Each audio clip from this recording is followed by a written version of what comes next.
tumsifu pamoja, si ndio Amina.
Nimekuja mbele zako, nisafiwe kwa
perfume nzuri sana, Yesu wangu. Nimekuja mbele zako, nisafiwe kwa damu yako, niwe perfume nzuri sana, Yesu wangu. Nimekuja mbele zako, nisafiwe kwa damu yako, niwe perfume nzuri sana, Yesu wangu.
Pokea sifa na utukufu mfalme, katika jina la Yesu Kristo wa Nazareti.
Nakushukuru na kutukuza Bwana wangu, Mungu mwenye uweza wastahili kuabudiwa.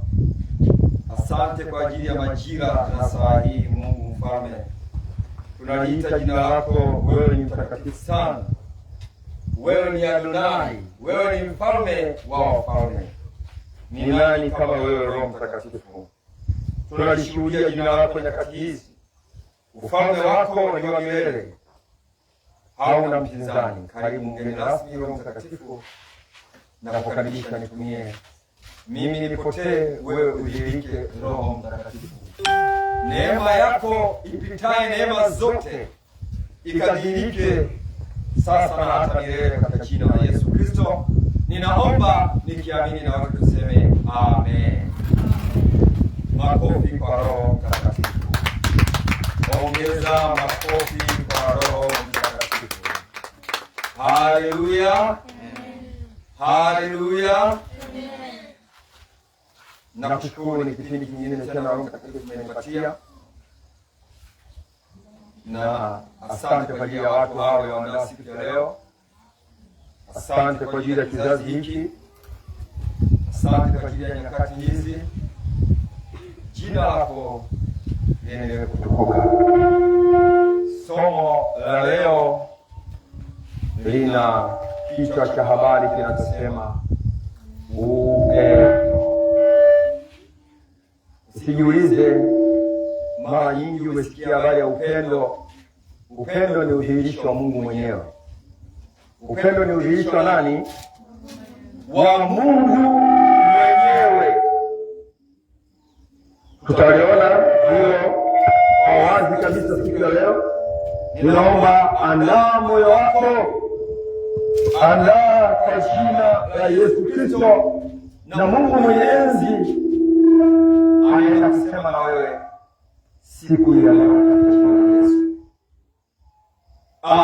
Ndugu yangu, upendo ni maelekezo kutoka kwa Mungu. Wakati mwingine upendo unaweza kusema ni amri, ni fundisho, ni maagizo, ni karama ya Kristo. Hebu tuone jambo fulani kutoka kwenye kile kitabu cha Marko 10 na ule mstari wa 7 mpaka wa 8. Kuna jambo linazungumzwa pale. Marko 10 mstari ule wa 7 mpaka wa 8. Mstari wa 7 mpaka wa 8. Kwa sababu hiyo mtu atamwacha babaye. Anasema kwa sababu hiyo mtu atamwacha babaye na mamaye. Ataambatana na mkeo. Na hao wawili watakuwa mwili mmoja. Anasema na hao wawili watakuwa mwili mmoja. Hata wamekuwa si wawili tena. Anasema hata wamekuwa si wawili tena, bali mwili mmoja. Umeona habari, ni maelekezo yanatoka kwa nani? Kwa Mungu. Anasema watu hawatakuwa tena wawili, bali atakuwa ni mtu mmoja. Haya ni maagizo, haya ni mafundisho. Hayatokani kwa namna ya kibinadamu, yanatokana na namna ambavyo Mungu mwenyewe anahitaji wewe uenende. Haleluya, Haleluya! Haya ni maelekezo. Kwa hiyo upendo ni amri, ni fundisho, ni kitu ambacho hakitokani kwa takwa la mwanadamu au kwa takwa la kibinadamu. Ni kitu ambacho kinatokana na Mungu mwenyewe. Anasema watu wataambatana. Utaona kuwa kwa habari ya ndoa linatolewa maelekezo ya Mungu kati ya watu watatu. Sema watu watatu. Mtu wa kwanza ni mke, mme na Mungu akihusika. Kwa hiyo katika ndoa yako, kama unapeleka masuala yako kwa mtu mwingine wa nne, wewe uko kinyume cha nini? Cha nini, ndugu zangu? Cha maagizo ambayo Mungu amekupa. Wewe uko kinyume chake. Lakini nini Mungu anataka? Kwenye ndoa ametoa maelekezo ya watu watatu: mme, mke na Mungu mwenyewe anahusika. Maana yake mme, mke na Mungu ni muunganiko wa kimwili wenye hisia kali za kiroho. Wakati watu wawili wanaonana na kuamua kukaa na kushirikiana nyakati zote za shida na raha, ndicho kiapo cha mke na nani? Na mme. Maelekezo ya upendo wetu yanafananishwa kama Kristo alivyolipenda kanisa. Lakini sivyo hivyo tu. Sasa hivi ukienda mahakamani, katika vitu ambavyo vinasumbua ni masuala ya mahusiano ya ndoa. Haleluya! Divorce zimekuwa nyingi, talaka zimekuwa nyingi. Watu wanafarakishana, hawajui kwamba agano lao na Mungu ilikuwa kati ya wao Mungu na wao. Wanaongeza na mahakama, wanaongeza na ndugu, wanaongeza na vitu vingine ambavyo tofauti na mapenzi ya Mungu. Hebu angalia tena kwenye kile kitabu cha Efeso 5 na ule mstari wa kwanza. Efeso 5 mstari wa kwanza. Efeso 5 na ule mstari wa kwanza. Hivyo mfuateni Mungu. Anasema hivyo mfuateni Mungu Kama watoto wanaopendwa. Kama watoto wanaopendwa.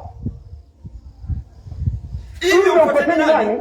Mungu kama watoto wanaopendwa. Kwa hiyo upendo sio wa kwangu, sio wa mtu fulani, sio wa mke wangu wala jamaa yangu wala ndugu. Upendo unatoka kwa Mungu. Kwa hiyo kama unatoka kwa Mungu, Mungu anatuagiza asubuhi ya leo, anasema hivyo ufuateni, ingeni namna ya mimi nilivyowapa maelekezo, namna ya mimi nilivyowapa maelekezo, namna ya mimi nilivyowapa amri, namna ya mimi nilivyowapa maagizo yangu. Ingeni. Kama ni kweli watoto mnaenenda katika mimi, basi pendaneni. Tumfuate, tuige kutoka kwake kama watoto wanaopendwa. Anasema tuenende katika upendo. Hiyo ni amri. Haya ni maelekezo. Haya ni mafundisho. Na ukiangalia kwenye hiyo Efeso 5:25 anasema enyi wanaume, wapendeni wake zenu. Haleluya. Wapendeni wake zenu kama mimi nilivyolipenda kanisa. Kwa hiyo ndugu yangu, upendo ni zaidi ya kusema ule upendo wa ndugu kwa ndugu, upendo wa kirafiki, upendo wa kifamilia uko tofauti kabisa na upendo wa Mungu. Kumbuka tuliangalia kwenye nyuma kuna aina nne za upendo. Tukaona wa kwanza ni agape, tukaona upendo mwingine ni phileo, tukaona upendo mwingine ni eros, tukaona upendo mwingine ni upendo wa unaitwa upendo mwingine ni wa unaitwa upendo wa storage ambao asili yake huo upendo Asili ya upendo wa astrology maana yake ni nini? Ni upendo wa kifamilia. Kwa hiyo una tofauti kabisa. Kuna upendo wa nipe nikupe, usiponipa mimi sikutendee hicho. Huo ni upendo wa kibinadamu. Amen. Kuna upendo ninatenda kwa sababu ni ndugu yangu, ninatenda kwa sababu jamaa wa familia moja, ninatenda kwa sababu alinitendea. Mungu ninayetoa habari zake, maelekezo yake mchana leo sio wa namna hiyo. Nasema sio wa namna hiyo. Narudia tena, nasema sio wa namna hiyo. Ni wa namna ya kitofauti kabisa. Ndugu yangu unanisikia saa hii? Haleluya. Anasema kama Kristo alipenda kanisa akajitoa kwa ajili yake. Tunaona kuna makusudi ya Yesu kujitoa ili kulisafisha kanisa la kiroho. Alitaka kulisafisha katika neno. Kwa hiyo mwenye upendo lazima uhakikishe una muda na kusoma maandiko. Una muda kufanyaje? Hapo huko wa kusoma maandiko. Kuwa na muda. Na kuna namna ya kuwa na muda kusoma maandiko. Kama ni bado mchanga sana, anza kitabu cha Yohana nenda Marko. Angalia hapo kwa siku peji moja au mbili. Tafakari kama una muda mrefu wa kuomba, mshukuru Mungu. Safari hiyo itakuwa inaanza kwako vizuri zaidi. Upendo ndugu yangu ni karama ya kiroho. Wakorintho wa kwanza 14 na ule mstari wa kwanza. Wakorintho wa kwanza 14 na ule mstari wa kwanza na wa pili, naomba nisome. Wakorintho anasema ufuateni upendo na kutakasana karama za rohoni, na kutakasana karama za rohoni, lakini zaidi kwamba mpate kuhutubu. Lakini zaidi sana mpate kuhutubu. Kwa nini anasema mpate kuhutubu? Kuhutubu maana yake nini?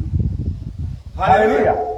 Kuhutubu ni kuhubiri, kufundisha wengine. Ukifanya jambo hilo utakuwa umetembea katika kanuni za upendo. Leo hatuoni matendo ya miujiza kwenye kanisa. Leo hatuoni msamaha, watasameheana. Leo hatuoni watu wakifufuliwa. Vitu hivyo vyote vinahusika karama za roho. Kwa nini nasema hivyo?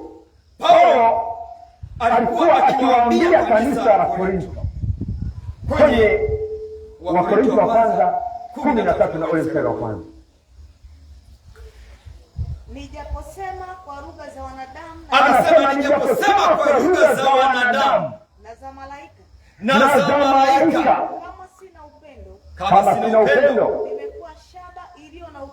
nimekuwa shaba iliyo na upatu, uvumao. Nimekuwa shaba iliyo na upatu, kufanyaje? Uvumao, ndugu yangu. Kwa hiyo tusipokuwa na upendo, maelekezo au maagizo au amri ni kama kengele inalia, au mfano wa toazi livumao. Hivyo inatupa uthamani wa upendo kwa wale wanaohitaji kufunguliwa. Ndio maana Paulo alisema upendo haushindwi kamwe. Tabia ya upendo ni kwamba haushindwi kamwe. Ukiona upendo unashindwa, jiulize, aidha huna neno la Mungu. Ukikosa upendo au upendo ukishindwa, zipo huduma za karama pia zitashindwa. Haleluya, haleluya. Nasema upendo ukishindwa kwako, na huduma za karama za Roho Mtakatifu zitashindwa kwako, hazitatenda kazi kwako. Utabakia kama upatu uvumao, kama chuma chenye kutu. Bwana Yesu asifiwe. Haleluya.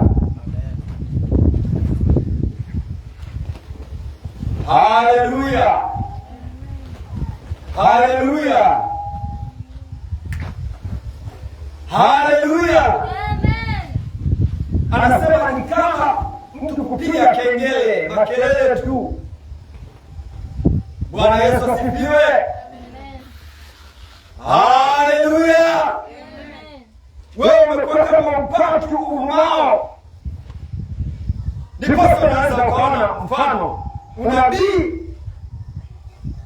utakuwa wa uongo. Sema uongo. Rudia tena, sema uongo. Unabii utakuwa nini? Wa uongo. Kwa nini utakuwa uongo? Huyu Mr. Upendo atakuwa ameondoka kwako, atakuwa hana amani tena kwako. Kama naongea na watu asubuhi leo, sidhani.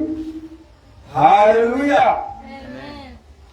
Hakuna neno la maarifa, kwa sababu hiyo upendo utashindwa. Kumbe basi ziko sababu zinazofanya upendo ushindwe kufanya kazi. Ziko sababu. Ziko nini? Ziko sababu, ndugu yangu, zitakazofanya upendo ushindwe kutenda kazi kwenye maisha yako. Upendo ushindwe kutenda kazi kwenye maisha yangu. Sasa ishara za upendo zikoje? Haleluya. Na vile vile kuna kitu nimekisahau kile Mungu ananikumbusha. Hata kama unanena kwa lugha, utakuwa unanena kwa lugha zenye kuleta mazoea. Sema mazoea. Zenye kuleta mazoea. Haleluya. Zenye kuzoelea. Ndio jambo litaleta masumbufu kwenye maisha. Ndio jambo litaleta mkanganyiko kwenye maisha. Sasa ishara ya kuwa na upendo kwanza kuwa na neno la Mungu. Ishara za upendo zinafuatana na neno ulio nao, nikimaanisha kumwamini Kristo kuwa Bwana na Mwokozi wa maisha yako. Jamani, ninamaanisha kumwamini Kristo kuwa Bwana na Mwokozi wa maisha yako. Na kama ukifanya hivyo, mapepo na magonjwa yatatupwa nje au yatatolewa. Mapepo na magonjwa yatafanya yatakuwa si sehemu ya wanadamu. Hebu tuone kitabu cha Luka 10 na ule mstari wa 17. Luka 10 na ule mstari wa 17. Ndipo wale 70 waliporudi kwa furaha. Anasema hivi, ndipo na wale 70 wakarudi kwa furaha, wakisema Bwana, hata pepo wanatutii kwa jina lako. Kwa hiyo ukirudi kwenye furaha, manake ni tunda la upendo. Ni tunda la nini? La upendo, ndugu yangu. Kwa hiyo kumbuka, nasema kwa lugha kusemi na wanadamu. Biblia inasema anenaye kwa lugha ananena na Mungu, akiambiwa si zamani za Mungu anajijenga katika roho yake. Kama wewe ukinena unanena na Mungu, maana yake anenaye kwa lugha ni mtu aliyependwa na nani? Na Mungu. Ni mtu aliyependwa na Mungu. Kwa hiyo wewe ni mtu aliyependwa na Bwana. Upendo si kiwango muhimu tu, bali ni jambo la kutisha kwa mtu anayejua upendo. Hebu tuangalie Wakorintho wa kwanza 14:31 na 37 mpaka 38. Wakorintho wa kwanza 14:37 mpaka 38. Mtu akijiona kuwa ni nabii, anasema mtu akijiona kuwa ni nabii au mtu wa rohoni, na ayatambue hayo ninayowaandikia, na ayatambue haya ninayowaandikia, ya kwamba ni maagizo ya Bwana, ya kwamba mtu huyo atakuwa amepokea maagizo ya nani? Ya Bwana. Si ndio? Lakini mtu akiwa mjinga na awe mjinga. Wewe usioelewa na endelea kuelewa, lakini tafsiri kubwa, upendo si kiwango muhimu tu, bali ni jambo la kutisha kwa mtu anayejua. Upendo ni maagizo yatokayo kwa Mungu. Ukipuuza upendo, na wewe utapuuzwa. Hebu rudia maneno yanasema, ukipuuza upendo, na wewe utapuuzwa. Amen. Katika yote, upendo wa Mungu sio la mabadilishano. Ikiwepo upendo wa Mungu sio au eros au flesh, kumbuka kwamba itakuwa ni tendo la kibinadamu. Maana hizo ni zile nipe nikupe. Kwa hiyo sasa, mtu wa karama za rohoni ana sifa ya kuzingatia neno la nani? La Mungu. Mtu mwenye karama za rohoni ana sifa ya kuzingatia neno la Mungu, kwa maana Mungu ni upendo kwa neno lake. Yohana 14:15. Mungu ni upendo kwa nini? Kwa neno lake.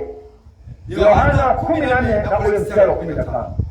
Mkinipenda mtazishika. Anasema mkinipenda mtazishika amri zangu. Mnasikia? Anasema kwamba mkinipenda mtazishika amri zangu. Kwa hiyo mtu wa rohoni au karama za rohoni, upendo una nguvu ya kushika fundisho la Mungu. Upendo una nguvu ya kushika fundisho la nani? La Mungu. Anasema pamoja na imani, pamoja na tumaini, pamoja na upendo, hivi vyote vimefichika katika upendo. Hivi vyote vimefichika kwenye nini? Kwenye upendo ambao ni maagizo ya Mungu. Pendaneni kama mimi nilivyowapenda ninyi. Pendaneni kama mimi nilivyowapenda ninyi. Ni upendo wa jinsi gani ambao Mungu ameufanya kwenye Yohana 3:16.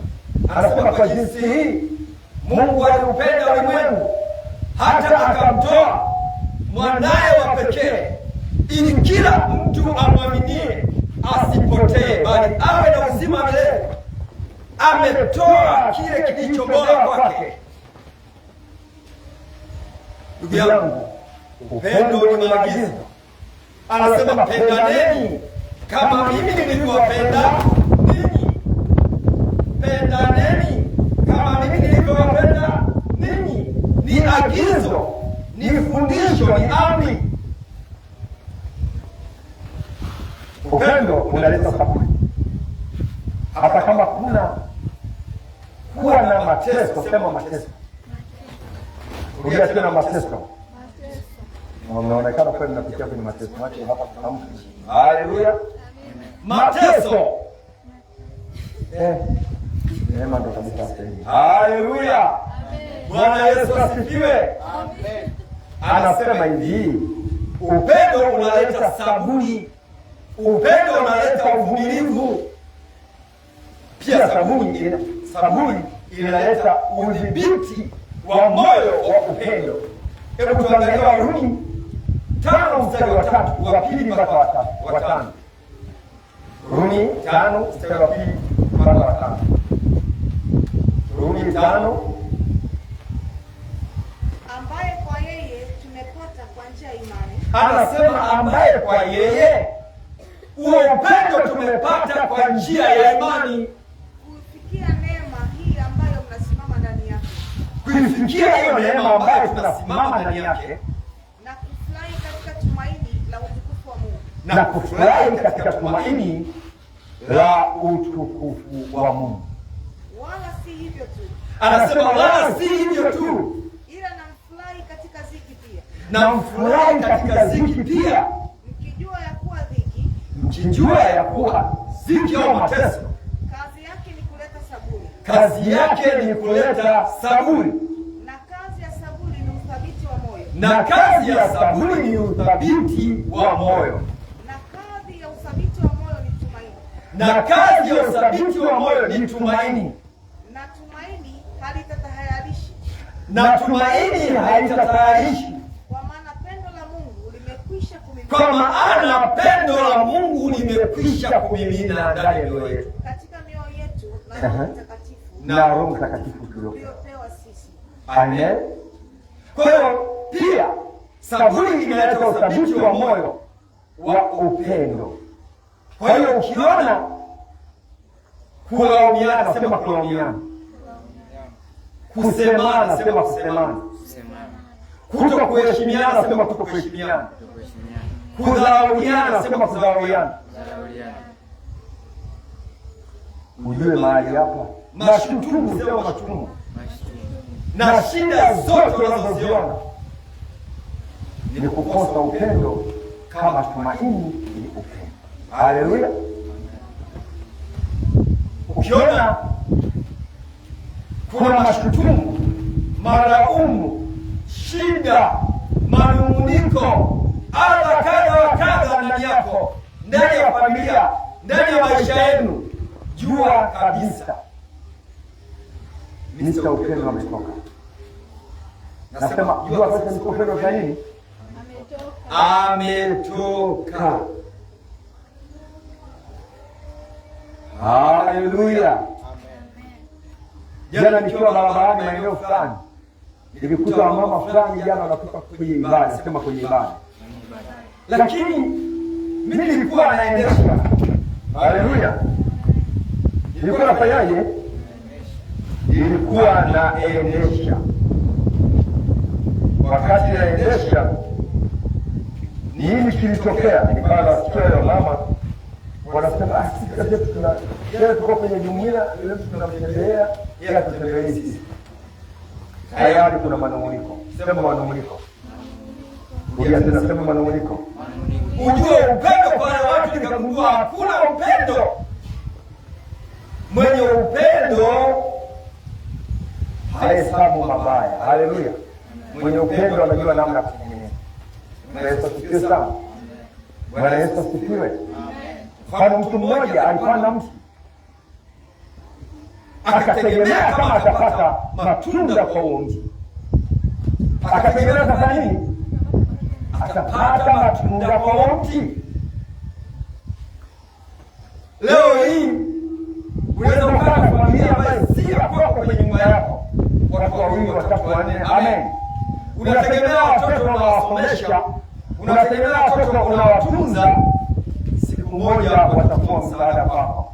Ninakwambia ndugu yangu, huyu jamaa alimpata jambo. Sema alimpata jambo. Huyu jamaa alipanda mti, akategemea kama atapata matunda kwa mti huo, lakini haikuwa hivyo. Mtu huyo akawaza akilini mwake, akataka ukate hivi. Lakini alitokea mtu mmoja jasiri, akasema usifanye hivi. Chukua mbolea weka. Chukua nini? Mbolea weka. Usubirie, uwe na saburi, uwe na uvumilivu. Mara nyingi tunapenda matokeo ya haraka kwenye maisha yetu. Matokeo ya haraka yanaandika kwa haraka, lakini matokeo ya muda mrefu yanakufundisha ugumu wa namna ya kutokupoteza kile ambacho umekipata. Ilikuwa kuna watu wangesema amen, lakini miti na matunda yatasema amen. Haleluya. Amen. Haleluya. Amen. Upendo haufurahi mabaya. Leo ukitembelea kwenye huduma kadha mara washirika wameondoka, watu wanafanya magumu sasa hivi. Ndugu yangu, jitafakari. Sema jitafakari. Ndio tena, sema jitafakari. Mara ya mwisho sema jitafakari. Upendo unasema ngoja niingie kwenye maombi niombe. Kwa nini watu watoke kanisa? Kwa sababu upendo asili yake ni kutoa mabaya kuyafanya mazuri.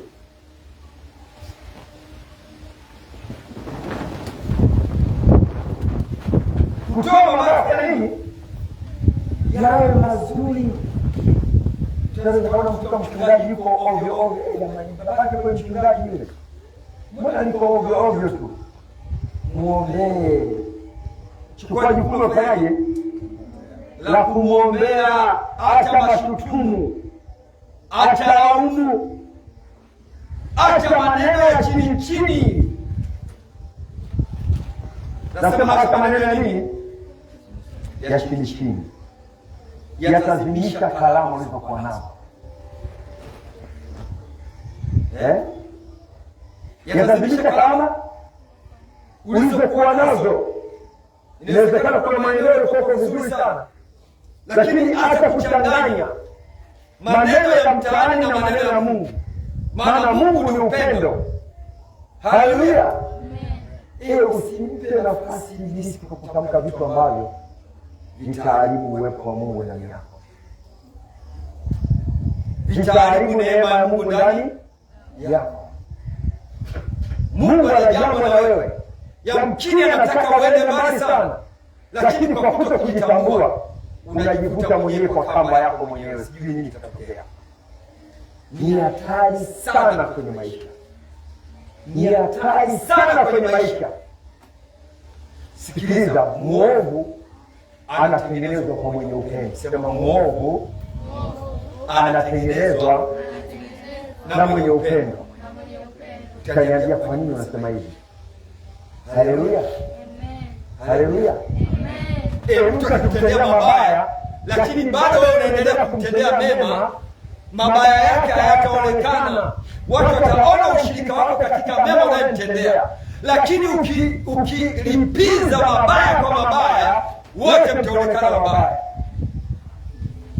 Wote mtaonekana nini? Mabaya. Ndio ile huyu kamwaga mboga, mwingine anamwaga ugali. Akija mtu rafiki anasemaje? Wote machizi kwao. Haleluya, haleluya. Bwana Yesu asifiwe. Ndipo tutakuta sisi wapendwa, wakati mwingine tunaingia matatani. Mtu anakuamini, anakupa pesa yake, anakupa mzigo wake ukafanya biashara, anakupa jambo fulani, lakini haufanyi kwa wakati, haufanyi vile ambavyo Mungu anataka ufanye, haurudi tena kwa huyo mtu. Haleluya. Maana yake wewe ambao unajiita una upendo, unavuruga na watu wasiokuwa na kujua nini. Ndio maana Mungu anasema ufuateni upendo, ingieni namna nilivyo katika huo upendo. Na akasema sio hivyo tu, nimewapa maagizo, ni amri, ni fundisho, ni kitu cha kudumu. Na ndio maana tukifuatilia kwenye mtandao utasikia ni upendo, upendo, upendo, kwa sababu bado nasukumwa. Sema nasukumwa kusema upendo mara zote kwenye maisha. Haleluya. Kwa sababu uwe kielelezo kwa namna ulivyo, uwe kielelezo cha namna ya kufanya. Kuwa kielelezo sio kulipiza kisasi. Kuwa kielelezo ni kushuka chini na kujua ni namna gani unasababisha tatizo. Mungu aliye mbinguni atakubariki sana kama utendeka katika namna hiyo. Na neema ipitayo neema zote itakuwa na wewe daima. Nasema neema ipitayo neema zote itakuwa na wewe daima. Bwana Yesu asifiwe. Haleluya, haleluya. Haleluya, haleluya. Nasema neema ipitayo neema zote itakuwa na wewe daima. Na huyo Mungu atakubariki sana sana sana sana. Nasema na huyo Mungu atakubariki sana sana sana sana sana. Haleluya jamii. Tunaendelea. Anasema kwa njia ya imani tunangojea tumaini letu. Ukiona imani inatenda kazi, jua kuna mtu huyu ana upendo na ana tumaini la haki. juu ya mtu yule na upendo na nini? Na tumaini la haki. Tuangalie Galatia 5 mstari ule wa 5 mpaka wa 6. Galatia 5 mstari wa 5 mpaka 6. Maana sisi kwa roho Galatia 5 mstari wa 5. maana sisi kwa roho Anasema maana sisi kwa roho tunalitazamia tumaini la haki tunalitazamia tumaini la haki kwa njia ya imani. kwa njia ya imani. Maana katika Kristo Yesu Anasema maana katika Kristo Yesu kutahiriwa hakufai neno, kutahiriwa hakufai neno wala kutokutahiriwa, wala kutokutahiriwa, bali imani itendayo kazi kwa upendo. bali imani itendayo kazi. Kwa nini? Kwa upendo. Ndugu zangu, kutahiriwa au kutokutahiriwa haifai kitu. Nini tafsiri yake? Kujiita umeokolewa na mwingine akajiita hajaokoka haifai kitu kama hauna neema ya fundisho la Mungu. Nimesema upendo ni maelekezo, upendo ni maagizo, upendo ni amri. Hebu rudia tena ile Galatia 5 mstari wa 5 mpaka 6. Galatia 5. Sisi kwa roho tunalitazamia tumaini la haki. Anasema maana sisi kwa roho tunalitazamia tumaini la haki kwa njia ya imani. kwa njia ya imani. Maana katika Kristo Yesu Maana katika Kristo Yesu kutahiriwa hakufai neno, kutahiriwa hakufai neno wala kutokutahiriwa, wala kutokutahiriwa, bali imani itendayo kazi kwa upendo. bali imani itendayo kazi kwa upendo. Na tukisema upendo unakuja tena ni maagizo kutoka kwa nani? Kwa Mungu, ni maelekezo. Siongelea upendo wa mtu asiyeokolewa, wala siongelea upendo wa mtu aliyeokolewa. Ninaongelea pendo ambao ndani yake, sema ndani yake, yako liko neno la Mungu. Pendo ambao ndani yake liko nini? Neno la Mungu. Ndio nayotamka na kunena mchana huo leo. Na ndio nataka kuachilia ndani ya moyo wako, maana Mungu anasema pendo lake amekwisha kulimimina ndani ya mioyo yake kwa Roho Mtakatifu aliyotupa. Kwa hiyo tuanze, wasukuma wanasema kuendelea, anza kusogea, anza kuchukua hatua, anza kufanyia kazi. Je, jiulize, na upendo ninaonaje nikiona baya na uwezo kulibadilisha baya nilioliona kwa mtu kuwa zuri? Au zilongo mbali zitendo mbali? Sema lazima unifanyie, lazima kieleweke. Isivyotana ni mambo ya mtaani.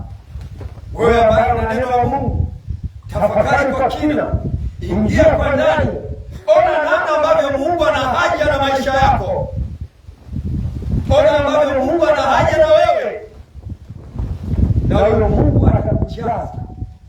Nasema Mungu atakujaza. Na unajua tena sema Mungu atakujaza ile upendo wake. Sidhani au siwezi nikaelewa. Au sitamani mtu ambaye hana mwongozo wa neno la Mungu kuwa ana upendo wa dhati, kwa sababu upendo linatoka kwa Mungu.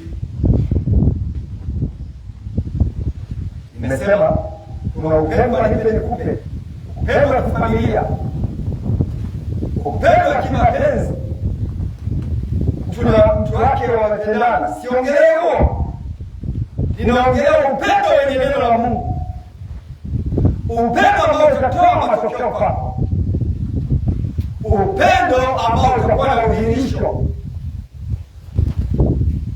Na upendo huo unazaliwa, unafikiwa mtu asiyezaliwa, nasema mtu asiyezaliwa na Mungu anatoa watu, anatoa watu. Ndio maana kuna maingizo mengi sasa hivi. Kuna nini?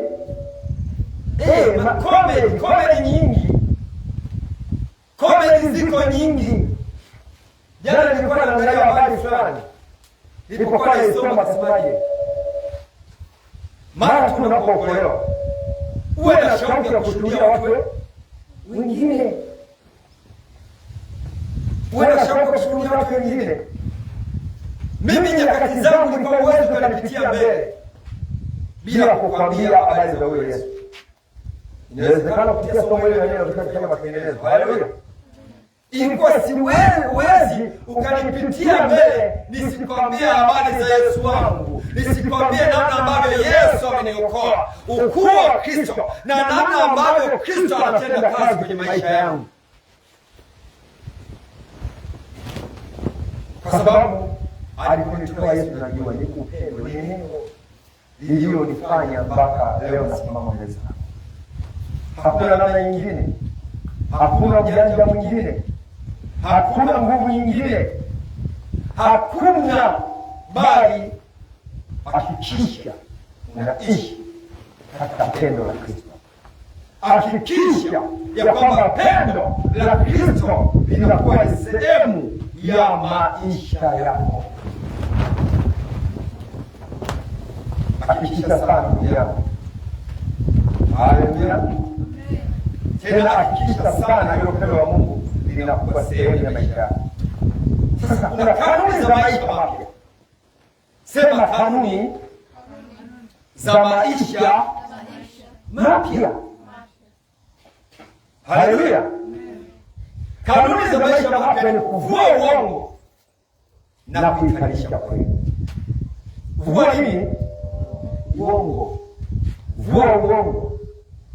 Vua kusengenyana. Vua maneno ya ovyo ovyo. Haya maneno asili yake ni mavazi. Vazi hilo si zuri kwa mtu ambaye unataraja kwenda mbele za Mungu, unataraja atakufikisha ndani yako. Haleluya. Hebu tuangalie Efeso 4 na ule mstari wa 25. Efeso 4 na ule mstari wa 25. Efeso 4 na ule mstari wa 25. Efeso 4 ndio anasema, basi vueni uongo, mkaseme kweli kila mtu na jirani yake. Mkaseme kweli kila mtu na jirani yake. Kwa maana tu viungo. Anasema kwa maana tu viungo. Kila mmoja ni kiungo cha mwenzake. Sikiliza. Ikitokea kidole hiki kimekatwa,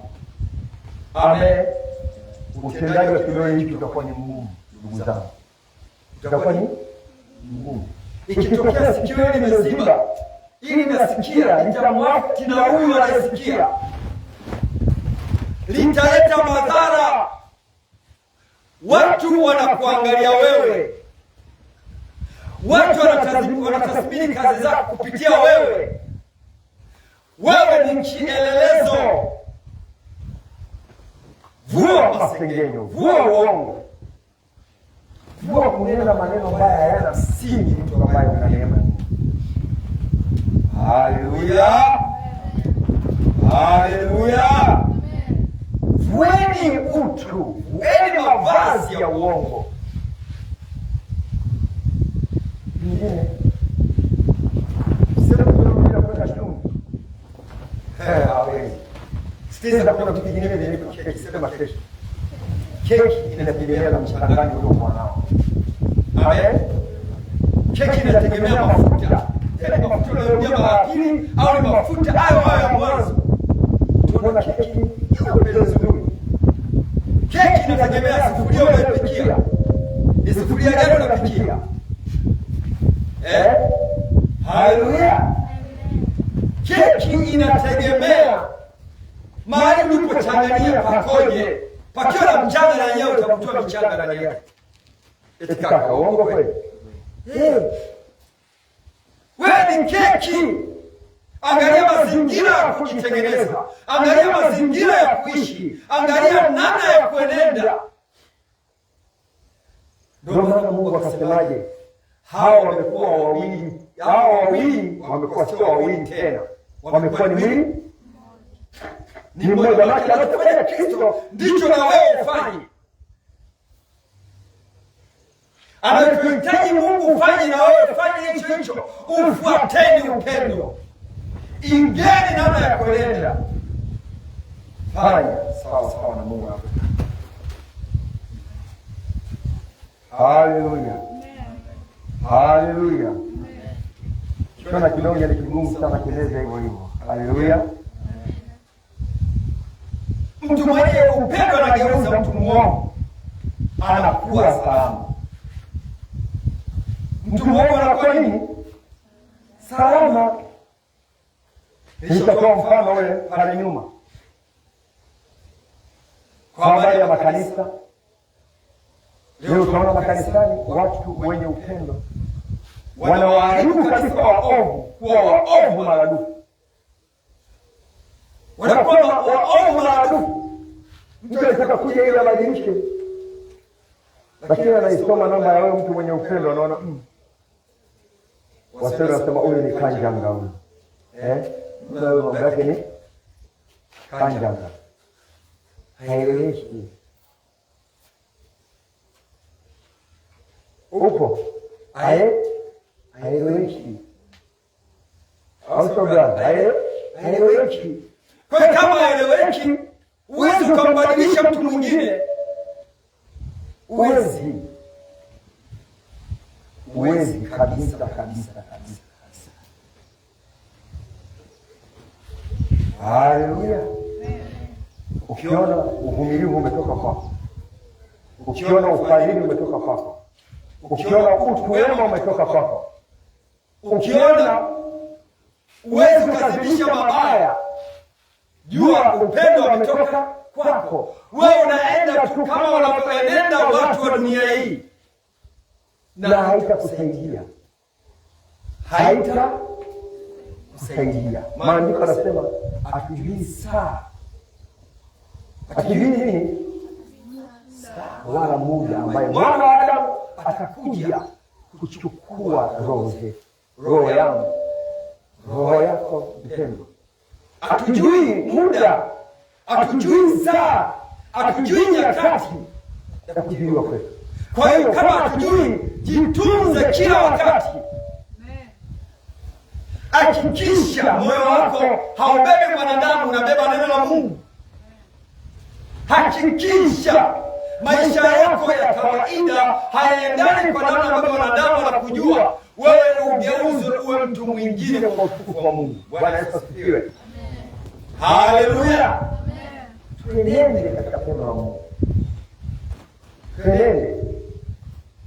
Kama upendo hamna, imani na tumaini vinatoweka.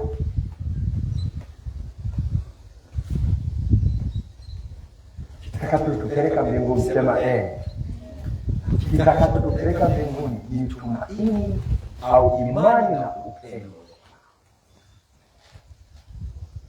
Nikirudi nyuma, imani maana yake nini yani? Imani maana yake nini? Anasema ni kuamini asionekana kwa kwamba yameonekana. Lakini inakuja imani. Imani inakuja kwa kusikia na kusikia na kusikia neno la Kristo. Lakini upendo ni maagizo, ni maelekezo. Sio ya jinsi ya dunia. Ni maelekezo ya jinsi ya kimbingu ya Mungu aliye hai.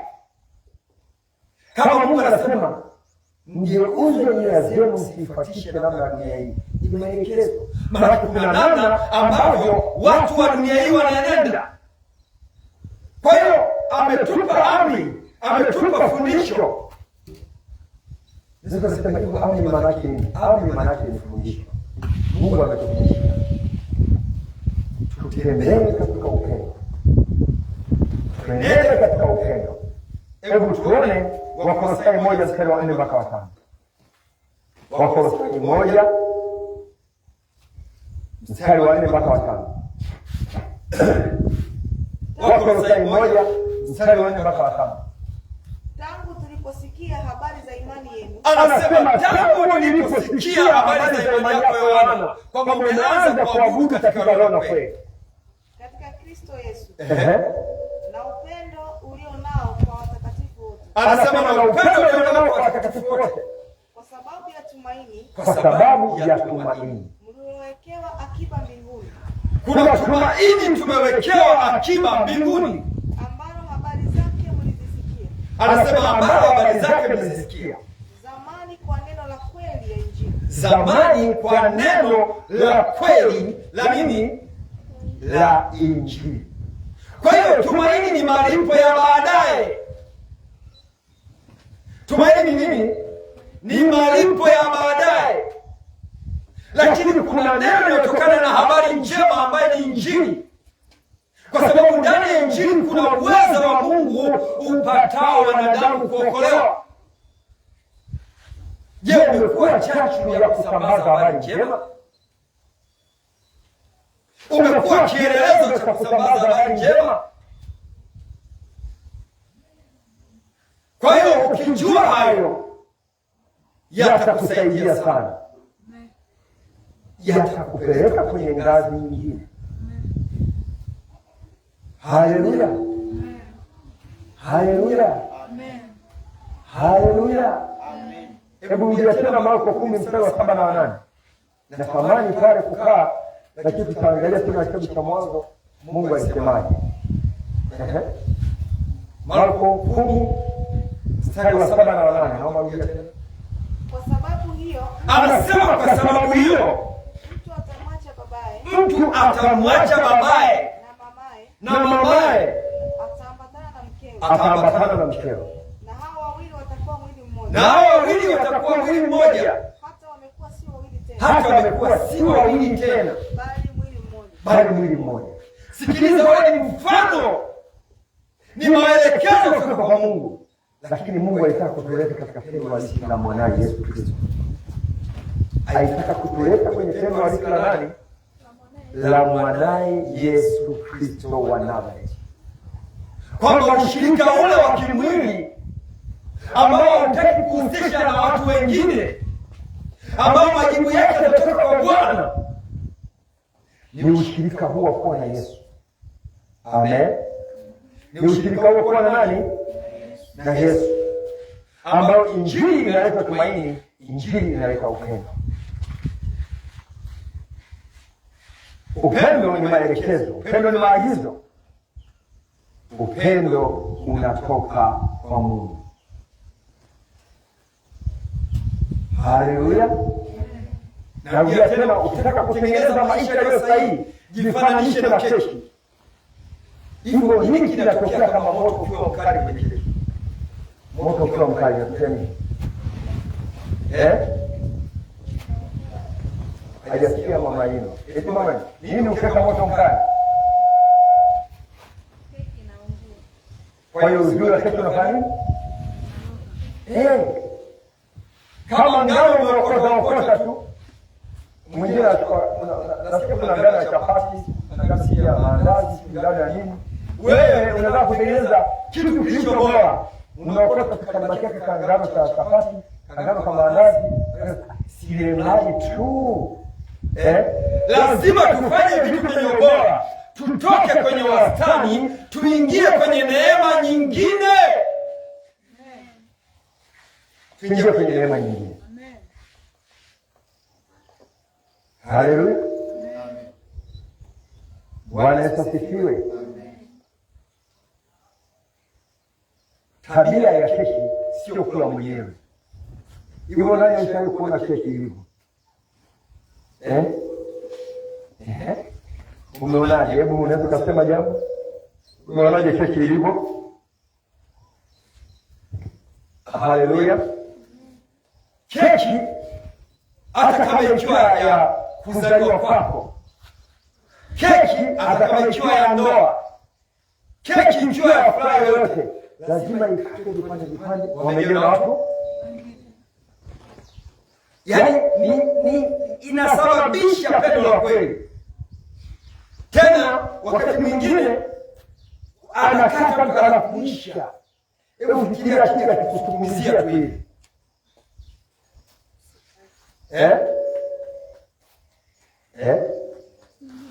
Nini unafikiri kinatokea?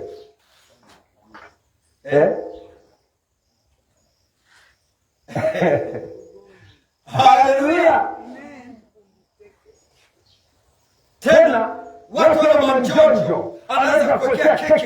2, keki ya ngazi 3. Kumbuka siku kwa tulikuwa na keki ya ngazi ngapi? Ngazi 15, maki niliona mchongo alipanda kwenye ile keki. Ile keki ilikuwa juu ya keki. Haleluya. Keki ilikuwa juu ya nini? Ya keki. Yaani maana yake tendo lilimwagika. Bwana Yesu asifiwe. Haleluya, haleluya. Yaani kunakuwa na migawanyo mizuri, kunakuwa na neema nzuri, kunakuwa na maelekezo mazuri. Keki ikiwa na mchanga watu wataikimbia. Vivyo hivyo mahusiano yake ya Kristo yakiwa si mahusiano mazuri, amen, wewe mwenye chuki, mwenye hasira, mwenye wivu, ambao kila dakika wana mashtumu, ndugu yangu, Roho Mtakatifu hawezi kukaa na wewe. Nasema Roho Mtakatifu hawezi kukaa na wewe. Haleluya, haleluya. Yaani wewe msamaha wako ni kibao, msamaha wako ni neno. Nakwambia Roho Mtakatifu aweze kukaa ndani yako. Uweze kupata ile wanasema Waingereza sema Elianite revelation, ule ufunuo ulio kamili. Tunapata shenga kwa sababu kuna maeneo hatuko sawa.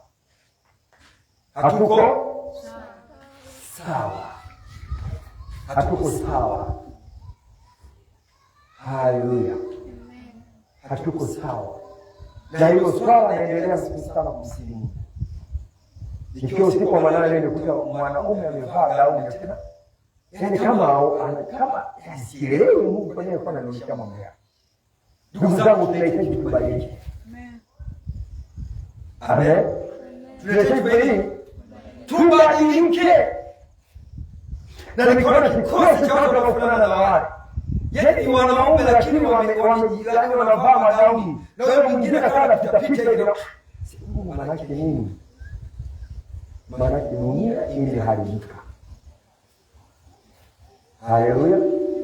Ukisikia kitu kinachoitwa dhuluma katika upendo, maana ni kufanya jambo lililo sahihi kwa namna iliyo sahihi kwa wakati sahihi na mahali pa sahihi.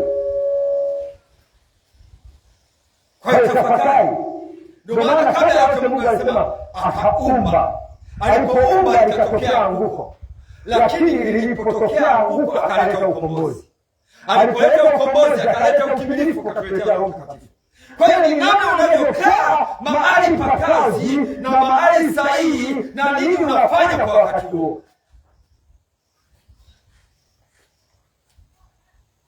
Kumbuka kwenye keki ya keki chungu, tabia ya keki ni kuwapa na watu wengine. Tabia ya keki tufanyaje? Kuwapa na watu wengine. Hebu tuangalie Ibrania 6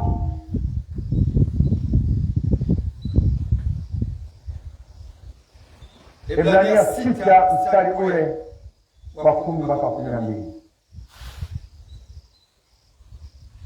Maana Mungu si dhalimu hata asahau kazi yenu. Anasema maana Mungu si dhalimu hata aisahau kazi yenu. Hata aisahau kazi yenu. Na pendo lile mliodhihirishwa kwa jina lake. Na pendo lile mliodhihirishwa kwa jina lake. Kwa kuwa mmewahudumia watakatifu. Anasema kwa kuwa mmewahudumia watakatifu. Na hata hivi sasa mngali mkiwahudumia. Anasema na hata hivi sasa mngali mkiwahudumia. Nasi tunataka sana kila mmoja wenu. Anasema nasi tunataka sana kila mmoja wenu aidhihirishe bidii ile ile. Aidhihirishe bidii ile ile. Kwa utimilifu wa matumaini. Anasema kwa utimilifu wa matumaini hata mwisho. Ili msiwe wavivu. Anasema ili msiwe wavivu. Bali mkawe wafuasi wa hao. Wazidisio ahadi kwa imani na uvumilivu. Wazidisio ahadi kwa imani na uvumilivu. Bwana Yesu asifiwe. Haleluya, haleluya. Piga makofi kwa Bwana Yesu. Hebu rudia tena hilo andiko. Rudia tena hilo andiko. Ili msiwe wavivu, Anasema ili msiwe wavivu, bali mkae wafuasi wa hao wazidisio ahadi. anasema bali mkae wafuasi wa hao wazidisio ahadi, Kwa imani na uvumilivu. kwa imani na uvumilivu. Kwa imani na nini? Na uvumilivu. Tunahitaji imani na uvumilivu. Katika hayo yote pendo la Mungu litadhihirika. Pendo la Mungu litafanyaje? Litadhihirika. Bwana Yesu asifiwe. Haleluya, haleluya. Haleluya, haleluya. Nasema katika hayo pendo la Mungu litadhihirika. Pendo la Mungu litadhihirika. Kweli ninakuomba ndugu yangu, kaka yangu, baba yangu na mama yangu, mwanangu na mdogo wangu, mahali popote ulipo, tunahitaji bidii. Tunahitaji bidii. Bwana Yesu asifiwe sana. Tunahitaji bidii, ambayo bidii itakuleta katika saburi. Ukiona mtu ana pendo la Mungu, ana sifa hizo. Hebu tuangalie sifa hizo. Niko katika kuhitimisha. Tuangalie sifa hizo kutoka kwenye waraka wa kwanza wa Yohana 4 mstari wa 7 mpaka wa 10. Tupende taratibu msomaji wangu. Ukiona mtu ana pendo, ujue na sifa hizo. Waraka wa kwanza wa Yohana 4 mstari ule wa 7 mpaka wa 10. Amini, mstari ule wa 4. Waraka wa kwanza wa Yohana 4 mstari wa 7 mpaka wa 16. Wapenzi na mpendane. Anasema wapenzi na mpendane, Kwa kuwa pendo kwa kuwa pendo latoka kwa Mungu. latoka kwa Mungu. Na kila apendaye amezaliwa na Mungu. Na kila apendaye amezaliwa na nani? Na Mungu. Naye anamjua Mungu. Naye anamjua Mungu. Yeye asiyependa hakumjua Mungu, kwa maana Mungu ni upendo. Katika hili pendo la Mungu Anasema katika hilo pendo la Mungu linaonekana kwetu kwamba Mungu alimtuma mwanaye pekee ulimwenguni ili tupate uzima kwa yeye. ili tupate uzima kwa yeye. Hili ndilo pendo. Na hili ndilo pendo, mtu alimtuma mwanaye ili kwa huyo mwanaye tupate uzima. Si kwamba sisi tulimpenda Mungu. Upendo utakiwa na mtu atakufanyie, alafu wewe umrudishie.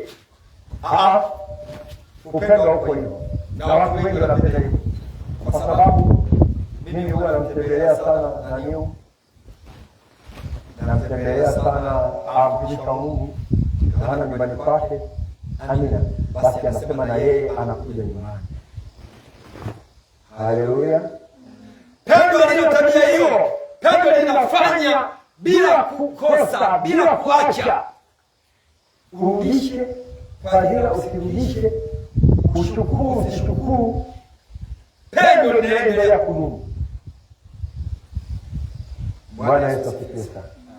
Nasema pendo halitaki kurudishiwa chochote. Mungu aliamua kumtoa mwanaye ili kwa huyo mwanaye tupate uzima. Si kwamba sisi tulimpenda Mungu. Si kwamba eti mimi nilimpenda Mungu, bali kwamba yeye alitupenda sisi. ila yeye alitupenda sisi, Akamtuma mwanaye kuwa kipatanisho. akamtuma mwanaye kuwa kipatanishi Kwa dhambi zetu. Wapenzi, Ikiwa Mungu alitupenda sisi, ikiwa Mungu alitupenda sisi hivyo, imetupasa na sisi kupendana. Bwana Yesu asifiwe sana. imetupasa na sisi kuchukiana kuchukiana, kubezana, kupigana, kurogana, kuongeana maneno yasiyofaa, kudharauliana, kutokuheshimiana. Ndiyo maagizo ya Mungu hayo? Amesema imetupasa sisi kufanya nini? Na upendo wa kweli unaanza sisi kwa sisi. Haleluya. Endelea. Hakuna mtu aliyemwona Mungu wakati wowote. Anasema hivi, hakuna mwanadamu aliyemwona Mungu wakati wowote.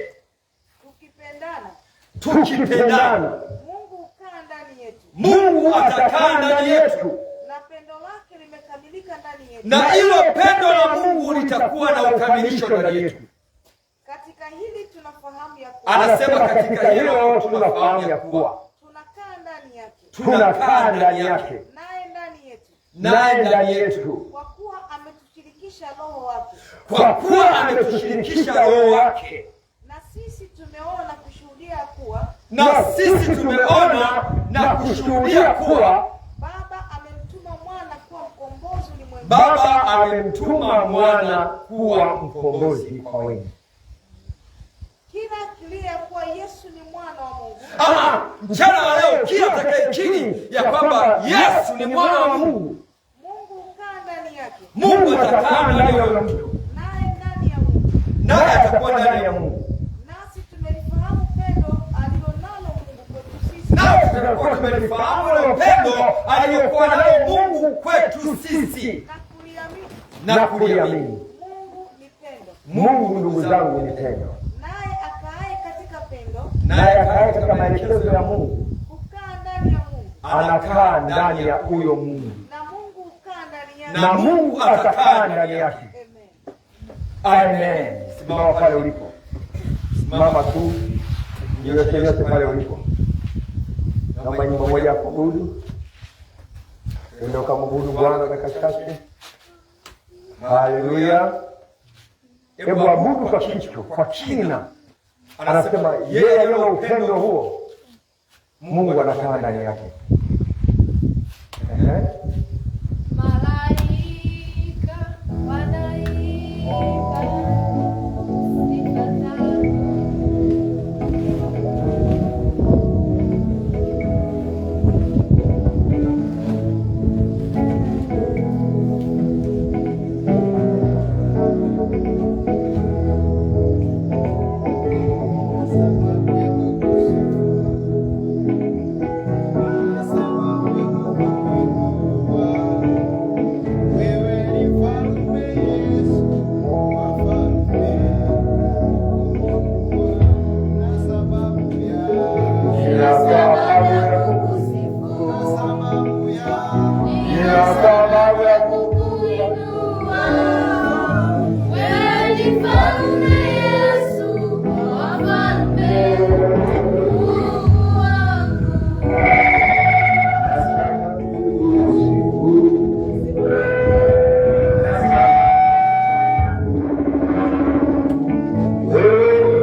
Sababu